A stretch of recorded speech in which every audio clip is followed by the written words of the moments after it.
Baik, sehingga Julai 2015 menyaksikan 10,000 pekerja diberhentikan dan bagi melihat adakah ini sesuatu yang luar biasa atau tidak, kita bersama dengan Naib Presiden Asia Pasifik Outsourcing and Consulting Group, Anthony Raja Devados. Baik, sebelum itu izinkan saya untuk meneruskan dalam bahasa Inggeris. Anthony, this 10,000 figure, from your point of view, is it something usual or unusual? It's not the norm, I would say, however, when compared to last year. So I would say this is an increase due to impact, global impact as well as local impact related to oil and gas industry, mining, construction and services side. So as such, I think that's where you have seen an increase in retrenchments that's happening for this part of the year, first half of the year. Okay, what are the factors that led to this situation? Is it because of the economic slowdown?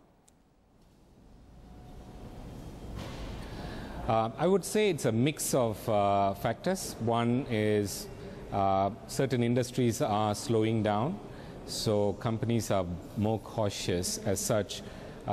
Either they are slowing down their hiring process or reducing their workforce, and this is a normal exercise for companies and businesses, and that is a reflection of what's happening in the global economy as well as the Malaysian economic conditions.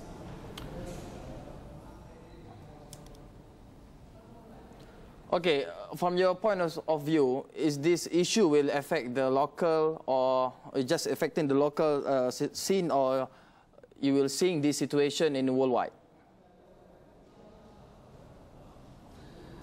It's both local and global because like the Greece crisis which is happening in Europe and as well as the slowing down in China and a mix of the rest of the economic conditions, which also couples up with challenges which we are facing locally in Malaysia. So combined with all of this, I would say it's not just the trend which is happening in Malaysia, but it's also happening throughout the world.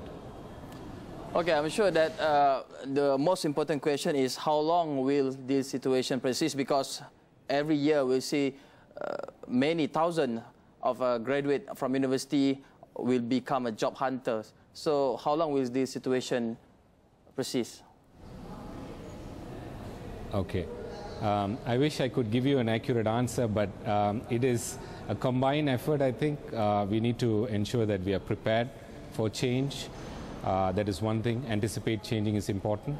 Two is preparing the individuals for high-performance culture. So the timeline, I would say, is a probable timeline for economic recovery. But the fundamentals in Malaysia are strong, so I would say recovery could be quicker than expected when compared to the rest of the world. Okay, looking back at the 1997 economic crisis, was this the same situation? I would say it's this change which happens almost every decade. If you were to compare, each period is unique. And if you see the 97, I would say it's more closely linked to a set of financial crisis which happened in the US, which impacted the rest of the world as well. So it's not necessarily the same. If you were to relate the current scenario, I would say it's because of the depression and changes in the crude oil side, as well as an impact in the Greece economy and confidence level of investors. So it's a mix, not necessarily the same as 97. However, the experience from 97 will help us sail through this impact which we are facing now more smoother. Okay, thank you, Mr. Anthony Raja Devados. Itu dia tadi Naib Presiden Asia Pasifik Outsourcing and Consulting Group mengulas mengenai jumlah pekerja yang diberhentikan di negara ini.